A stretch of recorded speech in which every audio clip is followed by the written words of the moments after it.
It was just after 2 a.m. in a quiet neighborhood of Blackpool. A man lies in bed, half asleep, when he hears the faint creak of a door opening downstairs. Then, footsteps. At first it was slow, then fast, then charging straight up the stairs. Before he could move, 4 masked men were in his bedroom, one of them holding a hammer. They didn't want money. They didn't want jewelry. They wanted one thing: drugs. And they knew exactly where to look. Terrified for his family's safety, Daniel Cunningham handed over a stash worth tens of thousands. But what the robbers didn't know is that one of them had already been recognized. His voice, his eyes, his mistake. Within hours, Daniel Cunningham would call in favors from Merseyside. A crew would be assembled, a plan would be set, and when the payback came, it would be swift and deadly. This wasn't just a break-in, it was the beginning of a brutal chain reaction that would end in murder and leave 4 men behind bars for a very long time. In the hours that followed the robbery, Daniel Cunningham sat in silence. He had told the police that he didn't know the men who broke into his house. He said they were after money and left when they got disturbed. But that wasn't the full truth. The image of one of the masked intruders refused to fade.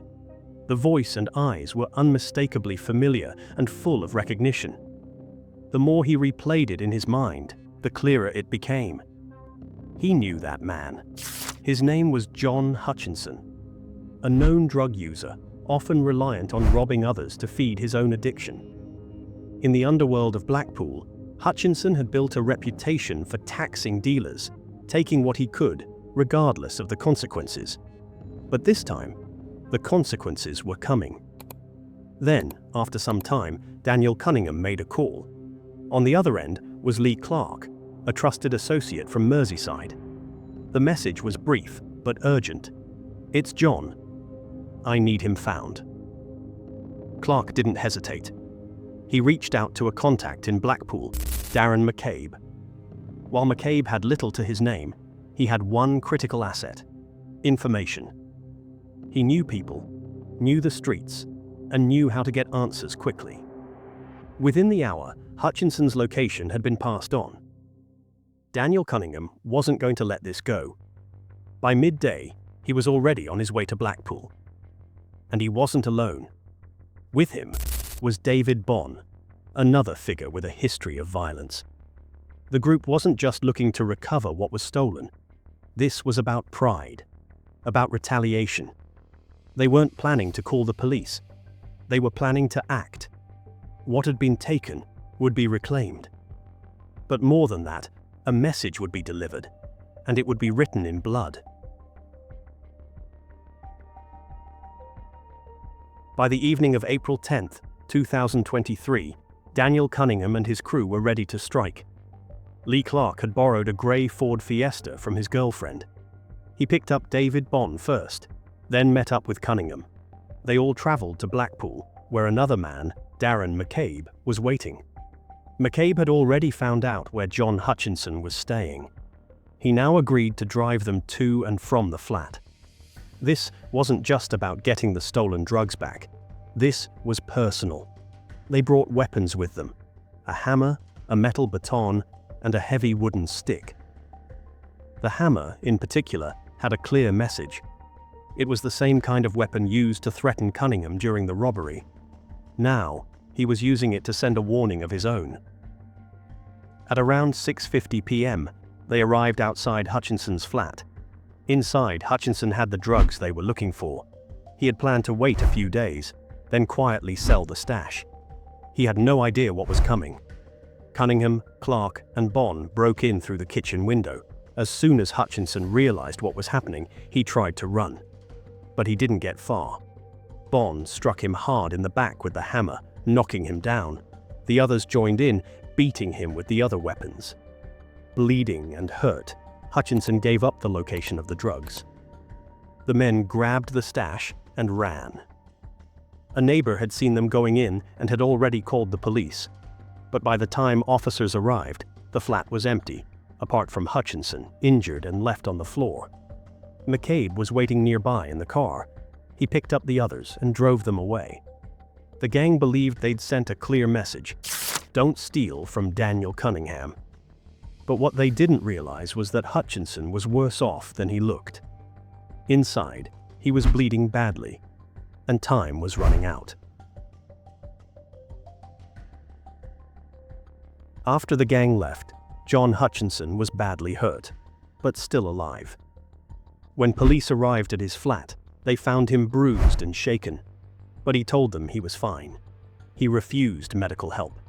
He didn't say much about what had happened, but Hutchinson didn't realize how serious his injuries were.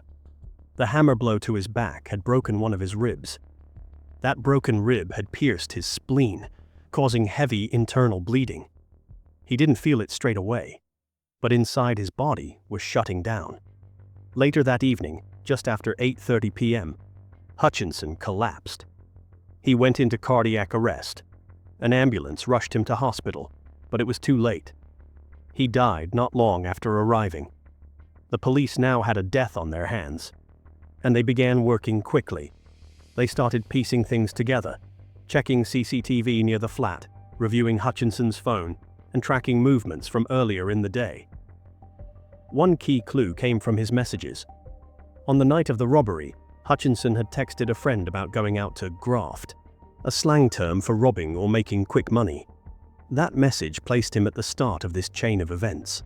Another major lead came from the neighbor who saw the men breaking into Hutchinson's flat. Police checked CCTV from the area and found clear footage of 3 men entering the property with weapons. The Ford Fiesta the gang used also became important. Police put out an alert for the car, which had been spotted traveling from Merseyside to Blackpool on the same day.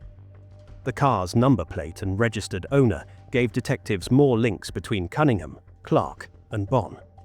The net was tightening. The gang may have thought they got away clean, but between messages, CCTV, and Hutchinson's own phone, the evidence was already catching up. Once Hutchinson's death was confirmed, the investigation moved quickly.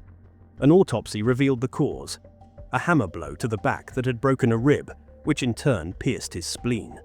That internal injury led to fatal bleeding and cardiac arrest. This was no longer a simple assault. It was now a manslaughter or possibly a murder case. Police began building the timeline. CCTV footage showed 3 men entering Hutchinson's flat with weapons. A neighbor had already reported suspicious activity. Investigators matched the timing with GPS and traffic camera data and found a grey Ford Fiesta traveling from Merseyside to Blackpool that same day. The vehicle's number plate linked back to Lee Clark's partner. Meanwhile, detectives examined Hutchinson's phone and found more messages. They discovered texts sent between Cunningham, Clark, and Bonn after the attack. The conversations were clear. They talked about the violence, the injuries, and even joked about what had happened. These texts, combined with the car tracking and CCTV, gave the police exactly what they needed. Within days, arrests were made. Lee Clark was picked up at home. Bonn was arrested at his mother's house. Darren McCabe was found in Blackpool. And Cunningham, the man who started it all, was brought in shortly after. Their roles were becoming clear, and so was the level of planning behind the attack. The police now had a full picture of what had happened, and the gang was about to face the consequences. The trial took place at Preston Crown Court, where all 4 men were brought before a jury to answer for their roles in the violent attack that led to the death of John Hutchinson. The evidence laid out by the prosecution was overwhelming. CCTV captured the men entering Hutchinson's flat carrying weapons. GPS data confirmed their movements that day, including the Ford Fiesta traveling from Merseyside to Blackpool. The most damning evidence, however, came from their own phones. A series of messages revealed detailed conversations about the attack, jokes about injuries, acknowledgements of what had happened, and even instructions to dispose of the hammer used in the assault. Daniel Cunningham, 33, the man who had been robbed, was shown to be the one who orchestrated the revenge attack. While he wasn't the one who delivered the fatal blow, his leadership and motivation made him a key figure in what followed. Lee Clark, also 33, was involved in planning the response, arranging transport, and taking part in the attack. David Bond, also 33, was identified as the man who first struck Hutchinson with the hammer, a blow that fractured his rib and triggered the internal bleeding that led to cardiac arrest. Darren McCabe, aged 47, may not have entered the flat, but the jury heard how he played a critical role by locating Hutchinson, arranging logistics, and driving the attackers to and from the scene. After careful consideration, the jury returned unanimous verdicts. Daniel Cunningham was found guilty of manslaughter. He was sentenced to 18 years in prison, with an additional 6 years for drug offenses to run concurrently, and 2 more years to run consecutively. Lee Clark was found guilty of murder and handed a life sentence, with a minimum term of 27 years. He also received 9 years to run concurrently for drug dealing. David Bond, who struck the first and fatal hammer blow, was also found guilty of murder. He was sentenced to life with a minimum of 24 years and received an extra 6-month concurrent sentence for Class A drug offenses. Darren McCabe was convicted of manslaughter and jailed for 16 years. What do you think? Should all 4 men have been charged with murder under joint enterprise? Or did the court get it right? Let us know in the comments below. We read everyone. If this case gripped you like it did us, make sure to like the video, subscribe to the channel, and tap the notification bell so you never miss our deep dives into real UK crime stories. There's more to come, and every case tells a story you won't believe.